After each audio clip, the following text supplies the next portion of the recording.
নমস্কার বন্ধুরা। এমন একটি গাছ যার পাতা, ফুল, ডাঁটা সবই উপকারী শরীরের জন্য, বিশেষ করে সিজন চেঞ্জের সময় শরীরকে সুস্থ রাখতে এবং ভাইরাস ও ব্যাকটেরিয়া সংক্রমণ থেকে মুক্ত রাখতে সজনে পাতা ও ডাঁটার তো উপকারিতা রয়েইছে, তার সঙ্গে রয়েছে ফুলের। ঠিকই ধরেছেন, আমার আজকে রান্নাঘরে সজনে ফুলের পোস্ত। একবার বাড়িতে বানিয়ে দেখতে পারেন আমার এই রেসিপিটি।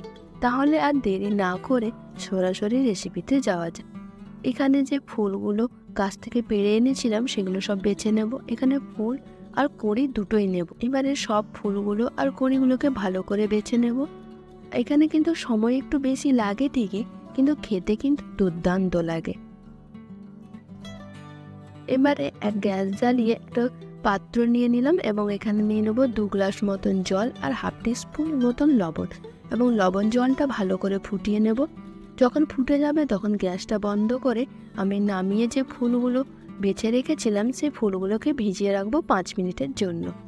এই লবণ জলে ভিজিয়ে রাখার কারণ হচ্ছে ফুলের যে তেতো ভাবটা থাকে সেই তেতো ভাবটা আর থাকবে না, আর পোকামাকড়গুলো থাকলে সেগুলোও বেরিয়ে যাবে। এবারে পোস্ত নিয়ে নিয়েছি এখানে 2 চামচ মতন। এবারে পোস্তটা আমি এখানে শিলে বেটে নিচ্ছি। আপনারা চাইলে মিক্সার গ্রাইন্ডারও বেটে নিতে পারেন। এখানে অল্প অল্প জল দিয়ে পোস্তটা একটা মিহি পেস্ট বানিয়ে নেব। এখনও কার কার বাড়িতে শিলে বাটা মশলা ইউজ হয় তা কিন্তু আমাকে কমেন্ট করে জানাতে পারেন।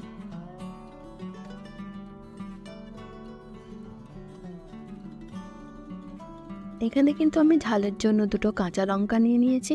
ঝালের পরিমাণটা কিন্তু আপনারা কম বেশি অবশ্য করে নিতে পারবেন আপনাদের পছন্দ মতন। এবারে কাঁচা লঙ্কাগুলোকে দিয়েও ভালো করে পোস্তটা আরও একটু মিহি করে বেটে নিয়েছি। এবারে যখন পুরোপুরিভাবে বাটা হয়ে গেছে আমি এখানে পোস্তটা তুলে নিলাম। এবারে মিডিয়াম সাইজের 2টো আলু নিয়েছি। আলুটাকে কিন্তু আমি ভালো করে ছুলে নিচ্ছি। এই আলু দুটো কিন্তু নতুন আলু, আপনারা যে কোনো আলু দিয়ে আপনারা পোস্তটা বানাতে পারবেন। এবারে ভালো করে জল দিয়ে ধুয়ে আমি ছোট ছোট করে টুকরো করে কেটে নেব, আর সাথে সাথে কিন্তু আমি জলে দিয়ে দেবো। এই জলে দেওয়ার কারণ হচ্ছে আলুগুলো কালো হবে না। এবারে কাটাকাটি বাটাবাটি শেষ। এবারে ফুলগুলোকে জল দিয়ে ছেঁকে আমি তুলে নেব।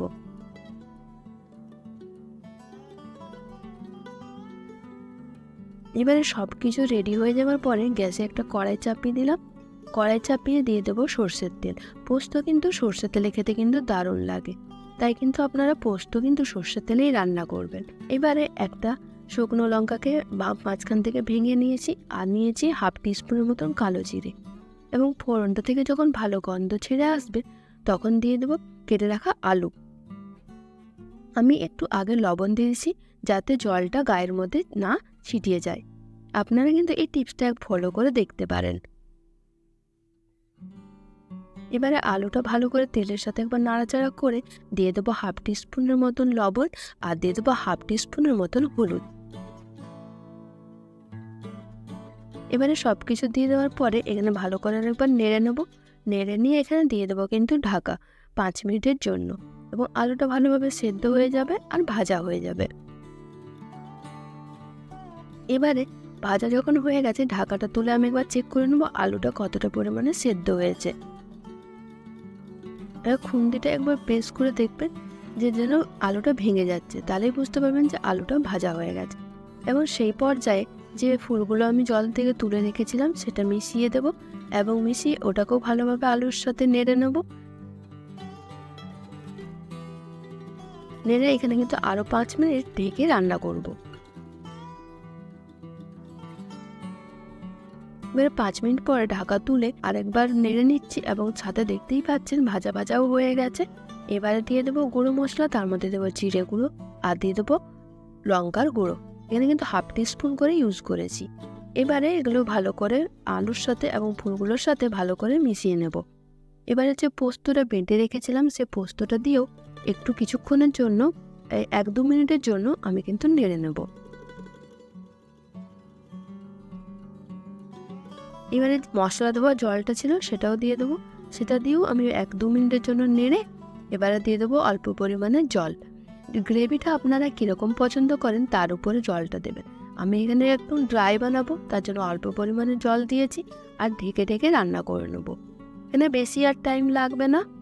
তাই জন্য একবার ঢাকাটা তুলে আমি দুটো চেরা কাঁচা লঙ্কা দিয়ে দিলাম। এবারে দিয়ে একটু শুকনো করে নিচ্ছি নেড়ে নেড়ে, আর ঢাকা দেব না। আমার কিন্তু অলমোস্ট রান্নাটা রেডি হয়ে গেছে। এটা কিন্তু গরম ভাত আর রুটি দুটোর সাথেই ভালো লাগে। আপনারা বাড়িতে অবশ্যই একবার ট্রাই করবেন, আর যদি বাড়িতে ট্রাই করেন তার কিন্তু ফিডব্যাক দিতে আমাকে ভুলবেন না। আর কেমন লাগলো তা কিন্তু কমেন্ট করে অবশ্যই আমাকে জানাবেন। আর আপনাদের জন্য কী রেসিপি নিয়ে আসবো তাও আমাকে কমেন্ট করে জানাবেন।